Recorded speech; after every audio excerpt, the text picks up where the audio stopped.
Central Senatorial District. It's been interesting listening to you, sir. I felt proud as a lawyer. I felt proud as someone who was called to the bar in the same year with you and who has followed your activities, knowing you have done well for yourself and you did well for the nation. However,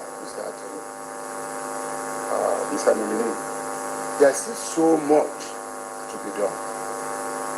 And in the event of your being confirmed by this distinguished Senate and Mr. President appointing you, and by chance returning you to that same ministry to continue your role again as the Chief Law Officer of the Federation, how, one, do you intend to ensure that the National Assembly for the next 4 years again will not spend so much of its precious time, will not be paid with the taxpayers' money, will not spend all its resources and energy working on bills, more than 50% of which might end up either being vetoed or for whatever reason being returned, because the executive arm of government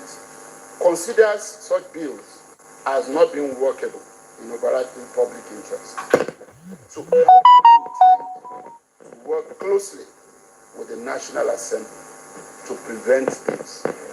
More so in the spirit of what you have said concerning Section 15 of our Constitution.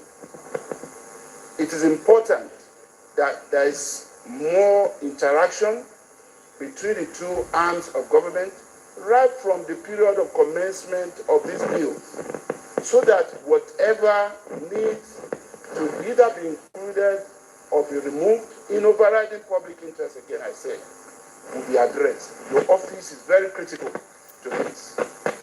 How also do you intend to be able to interface with the judicial arm of government to ensure there is better understanding of the workings of the executive arm of government? As a privileged member of cabinet in Lagos State, as a commissioner, I was part of a team of that government that would always work with the Office of the Attorney General and Commissioner for Justice in ensuring that there were retreats, there were seminars, there were collaborative programs with our judges for them to even understand the basic understanding and certain policies of government that will inform either the laws that will be made by the Federal Assembly or will help the judges to understand why certain things have to be done. I think it's important that we continue to remind ourselves that our legal system is a creation of our political system. And these laws that people go to court to interpret are made by politicians. We're happy, we are lucky as a nation to have someone like you being a technocrat and at the same time a lawyer. I mean, a technocrat and a politician. So it means that you are in the best position to be able to ensure, the delicate balancing that we need to do. And finally, Mr.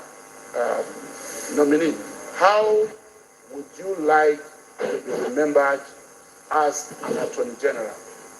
The Lord have come and gone. You are serving at a very critical stage of our nation. How would you like to be remembered? Thank you so much again, Mr. President, sitting as chair. The DSP.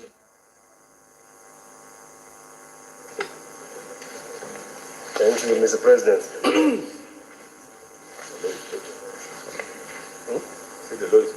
Thank you. First and foremost, I want to thank Mr. President, our President, for this very important nomination.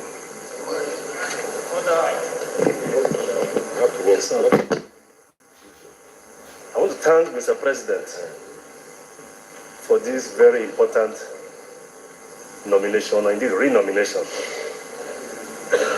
For some of us, this didn't come as a surprise. We expected it. We expected it because of the invaluable contributions you've made to that office since you assumed the office of Attorney General. You are a good man. You are a brilliant attorney. More important than that, you are a fearless anti-corruption warrior. And this is one of the major planks of the President's programs and promises that he made to this country in the course of the campaign. And I'm glad he has you as the chief law officer to champion this anti-corruption campaign. Now, there are a lot of issues that are dear to me. You've addressed most of them in the course of your presentation. We had the Chief Justice of Nigeria here a couple of days ago for confirmation. One of the issues I raised with him, even though the question was some insight, I always wondered why we're having difficulties designating some courts and indeed some judges just to focus on these anti-corruption cases to speed up their trials. Because like you rightly articulated, sometimes we've had anti-corruption cases ranging from 8, 9, 10 years unresolved. But thank God for this Executive Order number 6, which you just mentioned. I hope that will go a long way in addressing that issue. Now, I really don't have much to say beyond what others have said about you. Your CV speaks for itself. I just have 2 concerns which I want you to address for me. Even though I'm the Deputy Senate President, I come from a region, that's the Niger Delta region. And in that region, the PIB, is very, very critical, very, very critical to us. And as the Senate President indicated a couple of days ago in the course of these confirmation proceedings, the observation he made, which we all share, is that even though there's a desire from both ends, both here in the National Assembly and in the executive arm, to have a PIB passed, we've always had a communication problem, a disconnect. There's not been that adequate collaboration. It isn't so much that the content here, the content of the bill we passed is disagreeable to the other side. I think all that is needed is for the 2 sides, to come together and come up with a bill. I want to know if you would take this as a priority, because it means so much to us in the Niger Delta and indeed the entire country, most especially the host community component, of the PIB bill.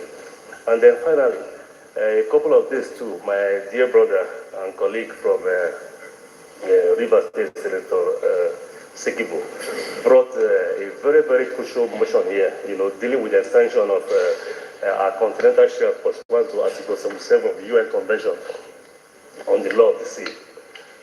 And in the process of that presentation, we were told about the contributions that Mr. President has made, and indeed through your office, to see that monies owed to the team that have been raised, that the bills were adequately settled so that they can proceed to have this matter resolved. I want to know too if you will also undertake before us to expedite the process so that they can complete this and so we can end up enjoying the benefit of this convention. Once again, I want to thank you, I want to congratulate you, and I'm proud to have you serve again as Attorney General if Mr. President so pleases. Thank you very much.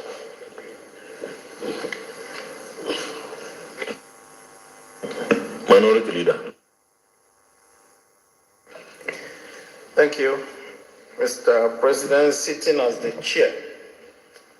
Mr. Nominee, my name is Abaribe. I represent Abia South. I was very, very interested in listening to you espousing on individual rights versus the corporate rights of Nigerians. Section 36, 37, 38, 39, all the way to, I think, 44, puts all the rights of Nigerians, including you, there. And as Attorney General, I'm sure you're the person who guarantees the rights of Nigerians.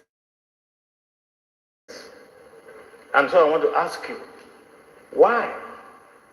Or would you be able to explain to Nigerians why you, as Attorney General, has not been able to guarantee the rights of those Nigerians who have been granted bail and are still in custody?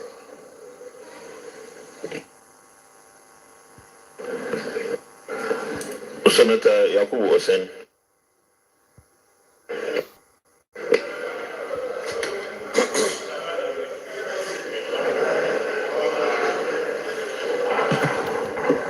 Order.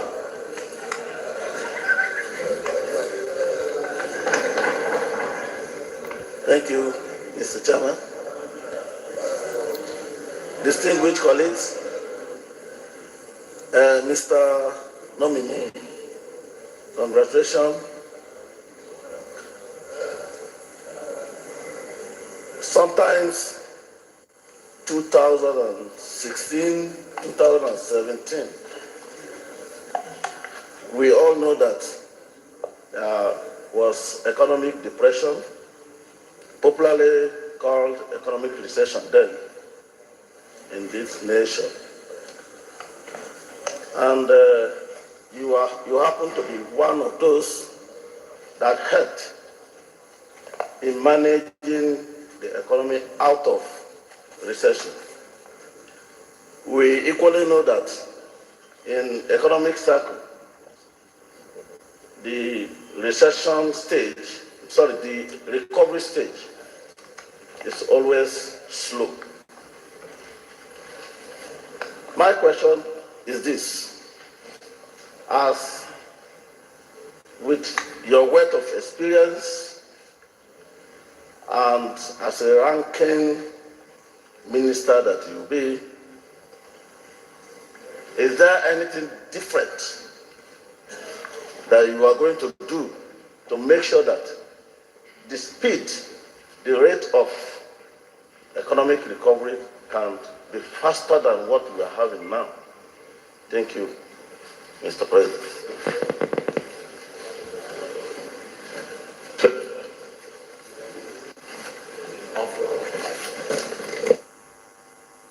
You can respond to the questions raised.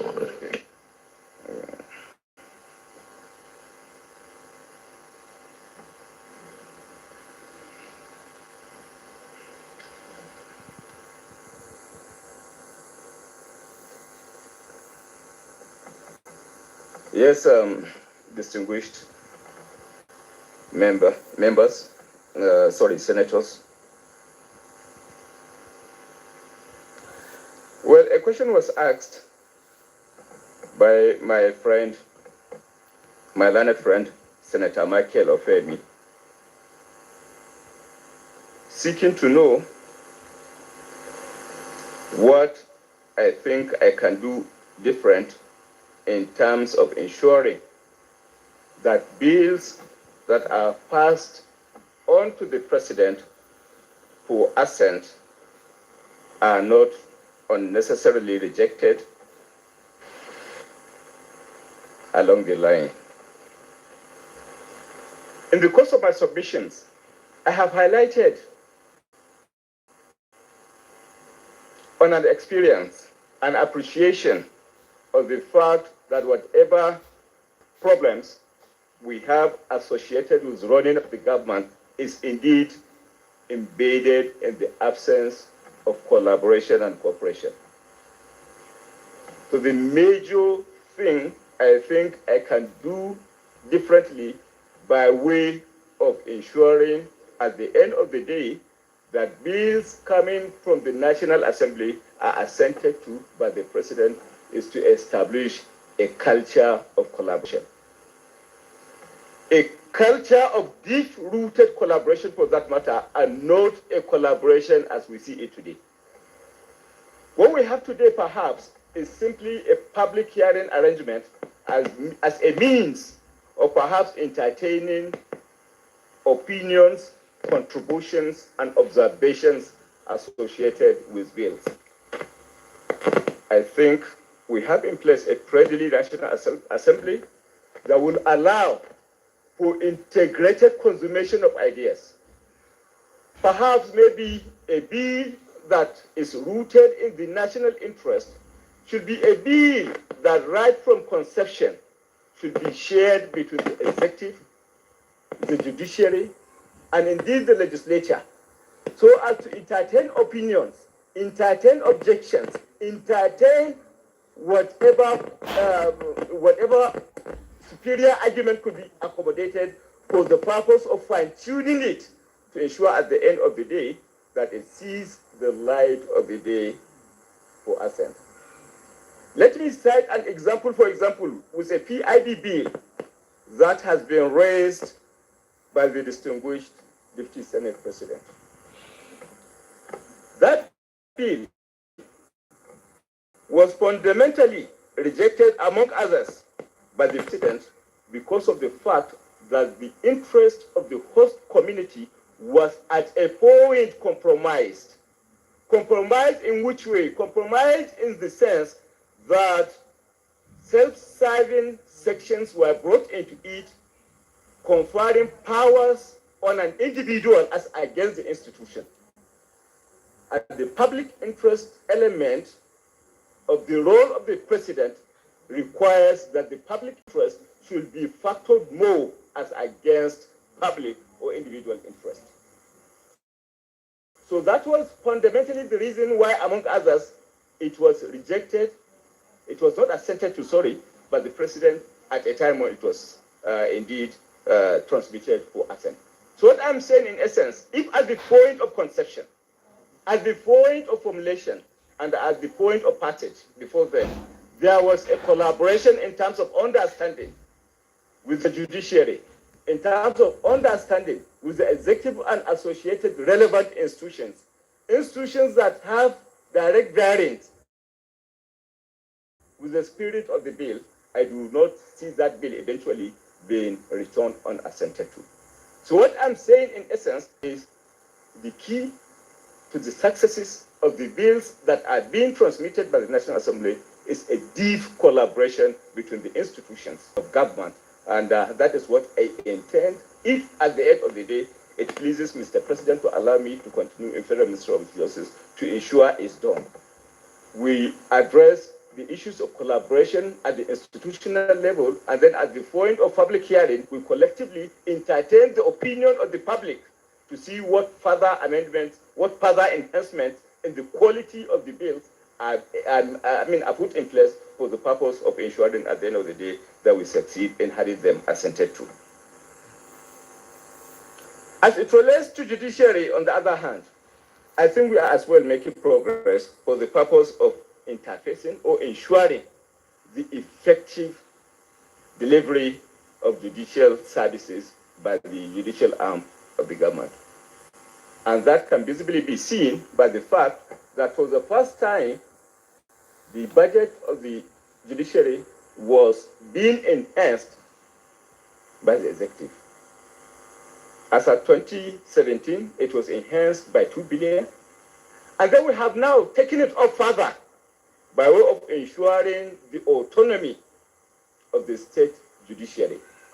It was never the practice before now, before the amendment to the Constitution, it was never the case for the state judiciary to enjoy some level of autonomy.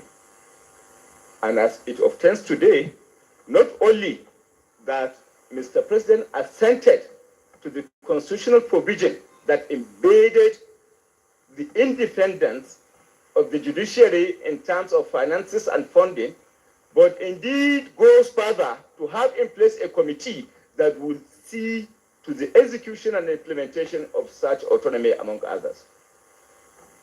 So I think it's no longer a situation of he who plays the fifer dictates the tune, but then we have taken and put in place policies that will, at the end of the day, see, one, to the independence of the judiciary, and then two, create a very good working environment in terms of collaboration. Mr. President, 5 more minutes, please.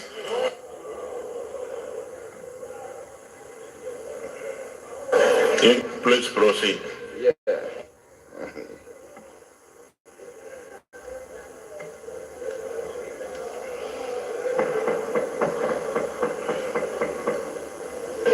Distinguished colleagues, questions have been asked. Yes. Let's take the questions that have been asked and then we'll make progress. But let's have the questions responded to. So we'll listen to him in silence, please. A question was asked as to how I want to be remembered as the Attorney General of the Federation. Well, Your Excellency, President of the Senate, if I'm to be remembered as having played a role as far as the development of this nation is concerned. I think you can be concise. Okay, sir. Okay. Brief. One, I want to be remembered as being an Attorney General that stops the drift of this nation into disintegration, taking into consideration what is being manifested arising from the hate speeches, among others. So my major task and intention is to ensure that our laws relating to treason and treasonable felony are indeed effectively brought to bear to ensure that this nation of ours remains one and the same. Ensure at the end of the day that aggressively we intensify the fight against corruption, recover the looted assets locally and internationally, and at the end of the day, make our system of governance, both executive, judicial, and legislative, efficient and effective. I think the question by Deputy Senate President has been taken in passing, but then the other arm of it relating to continental shelf. I'm happy to record that that was a process that has been on for over a period of over 10 years before the coming in place of this government without any successes being recorded. But I am happy to report that I was the chairman.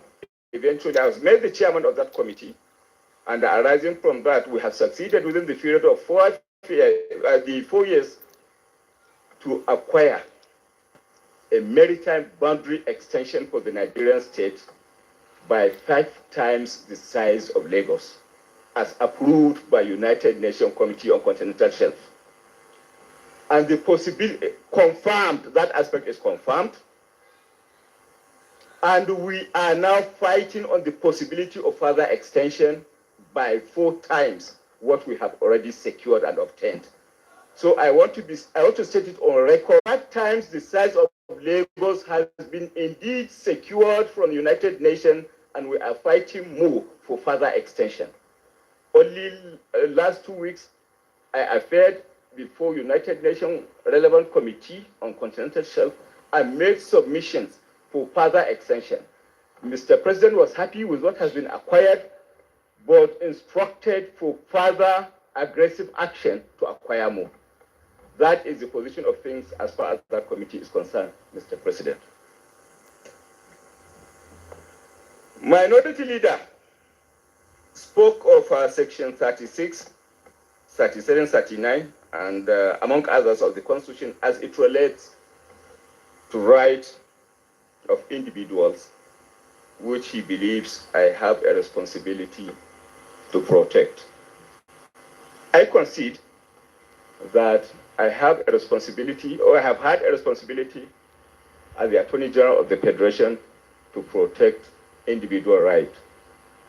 But looking at the provisions of Section 174 of the Constitution of the Federal Republic of Nigeria, I want to reiterate and state further that the office of the Attorney General is meant to protect public interest, and where the individual interest conflicts with the public interest, the interest of 180 million Nigerians that are interested in having this country integrated must naturally prevail.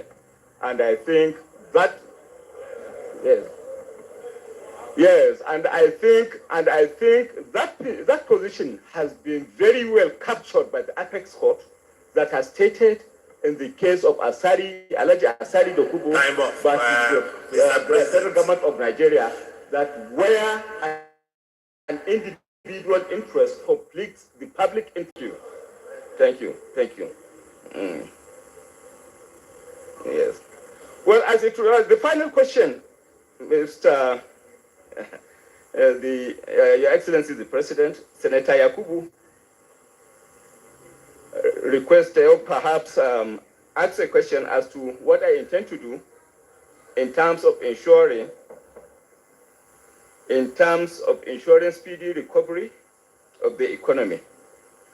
I think fundamentally the office of the Attorney General has a greater responsibility in ensuring the blockage of leakages associated with the economy. And I think that is what this administration has succeeded in doing by way of bringing about the policies that brings about sanity, prudence, and the management of the scarce resources of the country. So it is about the enforcement, and I think the Office of the Attorney General will double effort in ensuring that the leakages associated with economic activities are indeed adequately blocked. Thank you. Senator Mohammed Adamaleru and then Senator Bala Ibn Allah.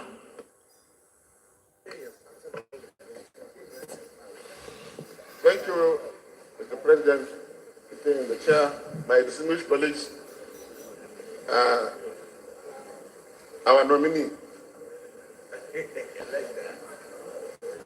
Mr. President, distinguished colleagues, the nominee happens to come from my constituency, that is Kebbi Central. He has been a very loyal member of our party. He has contributed a lot to the progress of the party, both at the state and at the national level. In fact, he is more seen at the national level when the merger was made between the the ACN, CPC, AMPP, and also other political parties. Mr. President, you mentioned a lot of achievements that, to the surprise of even the other side, is by no means a big achievement.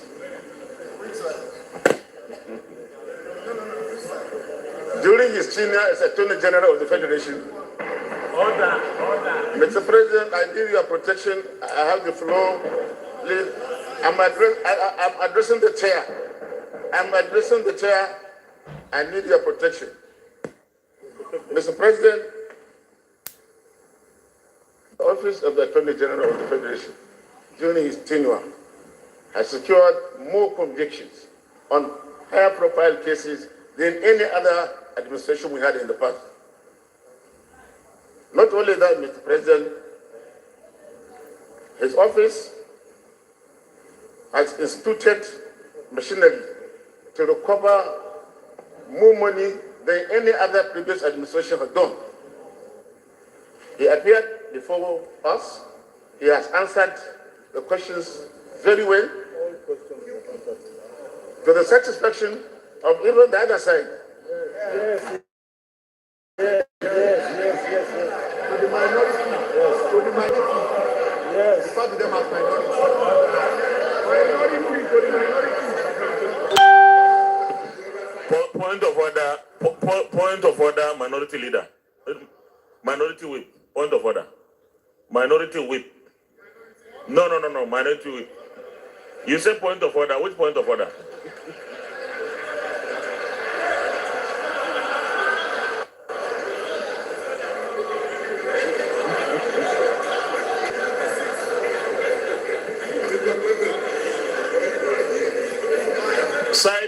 side order.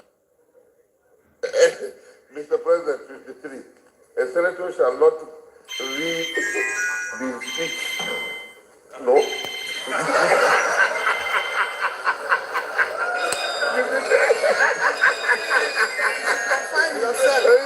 Mr. President, a senator shall confine himself to the issue and point of discussion, but not 53. Since you cannot cite the order, I think you are completely out of order, and I rule you out of order.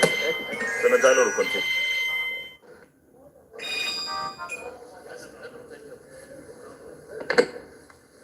Mr. President, we have agreed in this chamber that a nominee will be drilled for about 1 hour. And our own nominee has been here for over 1 hour. In fact, we said 1 hour, 15 minutes. Yes, very And he has answered all the questions satisfactorily. And with this, I will say that he should take a vote and go. Yes, sorry.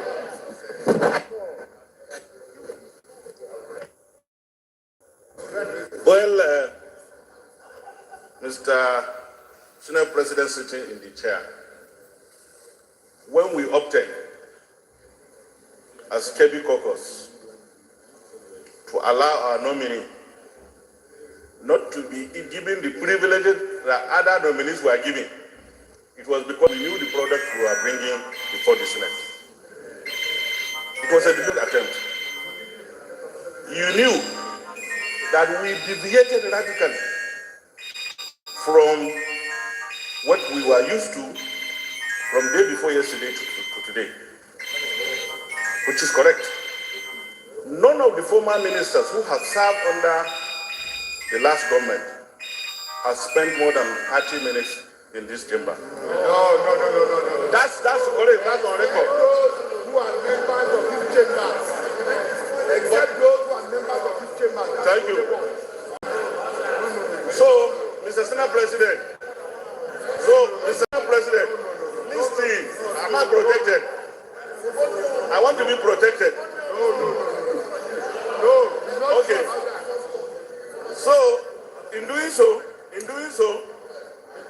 I'm happy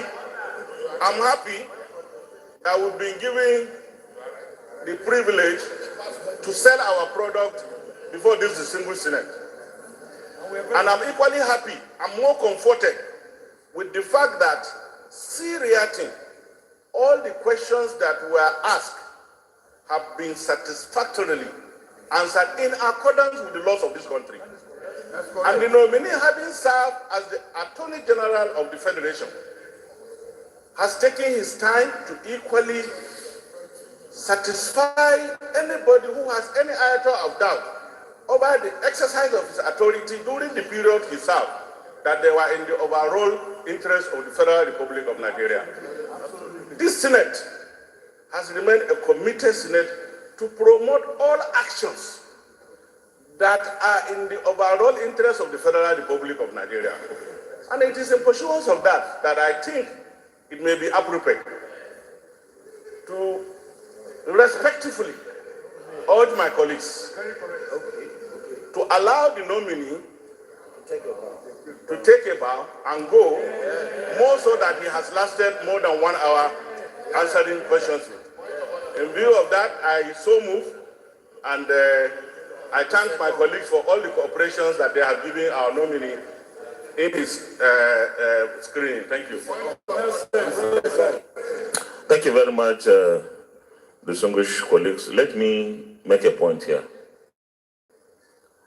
When we decided to invite senators other than those from the states to ask questions, before we invited senators from the states of the nominee to also make contribution, we are doing so to improve on what we did yesterday. And there is no doubt that the questions asked were very good questions that Nigerians want to hear answers. The nominee himself at the risk of sounding like his attorney, has brilliantly answered the questions. And I believe that time has come for the Senate to view or to think of allowing the nominee to take a bow and go.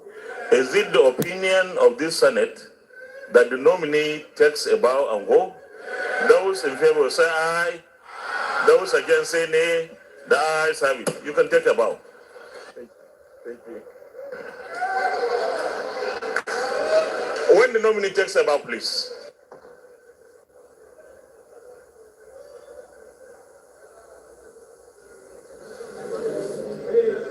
The Senate has just screened